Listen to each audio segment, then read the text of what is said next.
너무나 바쁜 일상이 반복되면서 우리는 경제가 어떻게 흘러가는 건지 그런 것들은 잘 알지 못합니다. 하지만 월급은 눈꽃만큼 오르면서 집값은 몇 년에 2배, 3배 이렇게 오르는 인플레이션의 시대를 지켜보면서 근검 절약을 해서 월급을 모으는 것만으로는 도저히 답이 없겠구나, 이렇게 생각을 할 수밖에 없었고, 많은 분들이 재테크를 하기 위해서 주식이나 부동산에 뛰어들 수밖에 없던 게 현실이죠. 하지만 그것 또한 만만치 않죠. 그림처럼 주식시장과 부동산은 경기 사이클에 따라서 가격이 올랐다 떨어졌다를 반복하는데요. 하필 가격이 가장 비쌀 때 매체에서는 끊임없이 우리를 유혹합니다. 그래서 자칫 잘못된 시점에 투자를 하면 힘들게 모았던 돈을 잃고 좌절을 하기도 하죠.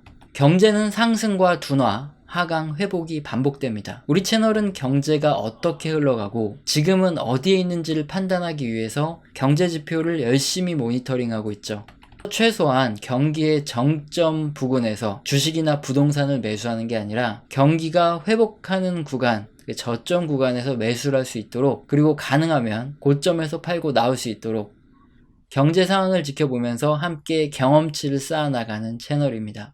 이때 가장 중요한 건 실물 경제를 객관적으로 바라보는 건데요. 그래서 오늘은 2022년 9월 7일 발표된 미 연준의 베이지북의 자료를 함께 보면서 글로벌 경제의 핵심 축인 미국의 실물 경제가 어떻게 흘러가는지 12개 연방준비은행에서 조사한 객관적인 자료인 베이지북을 통해서 확인을 해보도록 하겠습니다. 그렇게 하면 미국 경제에 막대한 영향을 받는 우리나라 그리고 세계 경제까지도 어떻게 움직이고 있는지 생각을 해볼 수 있겠죠.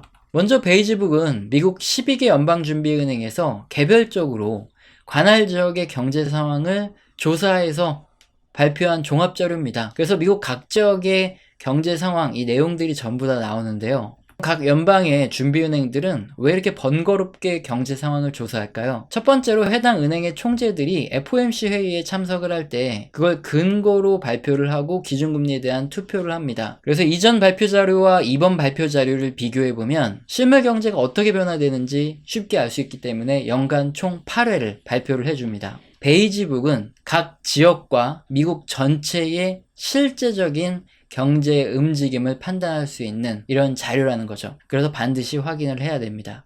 그럼 베이지북의 주요 도시부터 확인을 해볼 텐데요. 먼저 보스턴 연방준비은행의 조사 자료부터 보겠습니다. 지금 상황에서 우리가 가장 관심 있는 게 바로 물가, 그리고 비즈니스 상황, 노동시장, 이런 것들을 중심으로 살펴볼 텐데, 우선 보스턴의 물가입니다. 생산된 제품의 가격은 완만하게 상승하고 있지만 원재료의 가격은 대부분 안정적입니다. 생산자 물가가 소비자 물가보다 좀 더 빠르게 하락을 하고 있다, 이 뜻으로 받아들여도 되고요. 그리고 보스턴 지역 대부분 제조업체에서 제품 가격을 2에서 12% 인상했다고 합니다. 물가가 여전히 높게 올라가고 있고요. 식당의 메뉴 가격이 많이 올랐었는데 이제 대부분 안정이 되어 있지만 도매 식품 가격이 전년 대비 7% 정도 올랐다, 이렇게 말합니다. 여전히 보스턴 지역의 물가는 높지만 완만한 상승 흐름을 보이고 있고요. 특히 호텔 점유율이 코로나 이전 수준으로 돌아올 만큼 여행 수요가 강하다고 합니다. 노동시장은 매우 타이트한 상태, 즉 구인난이 심한 상황이 이어지고 있고요. 일부 레스토랑 등에서는 사람을 못 구해서 영업시간을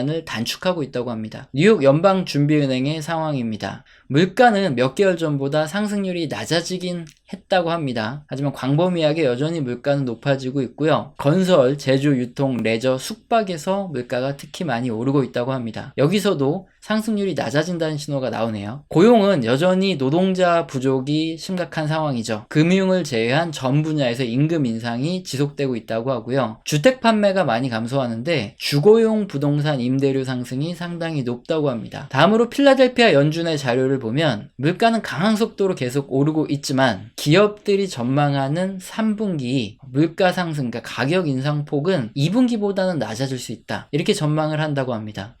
역시 마찬가지로 생산품의 물가보다 투입물의 가격 인상이 좀 더 완만하게 줄어들고 있다고 하고요. 필라델피아 지역의 노동시장에서 대부분 기업들은 고용과 유지를 최우선으로 하고 있지만 일부 기업들에서는 해고나 감원, 고용 동결에 대한 산발적인 보고들이 들어오고 있다고 합니다. 12개 연방은행의 자료를 전부 다 볼 수는 없기 때문에 우선 세 구역의 상황을 살펴봤고, 이제 종합한 경제 활동 상황, 미국 전역의 상황을 확인해 보겠습니다. 물가 수준이 높기는 하지만 전반적으로 12개 연방준비은행 중에서 9개 지구에서 물가 상승률이 어느 정도 완만해지는 신호가 나왔다, 이렇게 얘기를 하고 있고요.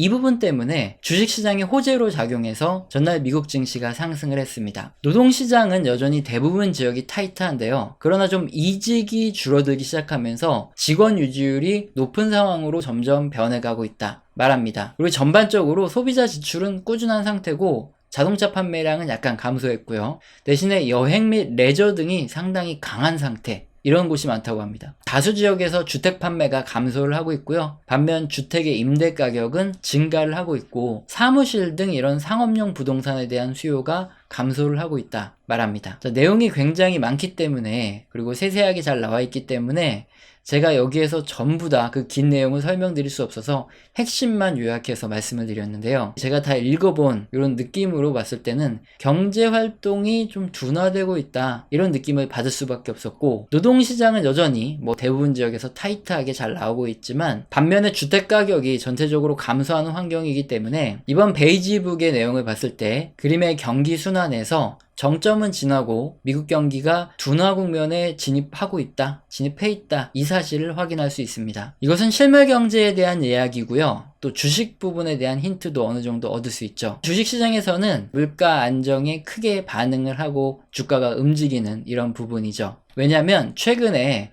주식시장이 하락했던 원인은 매파적인 FOMC 위원들의 발언 때문이었습니다. 기준금리를 높게 빨리빨리 올릴 수 있다, 이런 공포감이 자극이 되었기 때문인데요. 이때 연준 위원들은 단서를 붙였죠. 물가가 안정된다는 확실한 경제 지표들이 나오기 시작해야, 그래야 기준금리 인상 속도를 좀 늦추든 중단하든 할 수 있다, 이런 뉘앙스를 다들 흘렸는데, 이번 베이지북에서 물가 상승률이 둔화되고 있다는 신호가 9개 연은에서 조사 자료에 이렇게 나왔기 때문에 이번 9월 20일에서 21일 열릴 FOMC 회의에서 금리 인상 속도를 좀 조절할 수도 있고, 이 물가 상승이 좀 둔화된다는 이런 언급도 나올 수 있겠구나, 이런 기대감이 작용하는 겁니다. 자, 만약 인플레이션이 어느 정도 조금씩이라도 안정화되어 가고 있다, 이런 언급이 나오기 시작하고 기준금리 인상도 늦춰준다면 이번 주식시장에 하락하기 전 이런 기대감이 다시 주식시장에 들어오기 시작하면서 재차 반등하는 움직임도 기대를 해볼 수 있겠죠. 결국 경기의 큰 흐름을 봤을 때 이번 베이지북의 내용은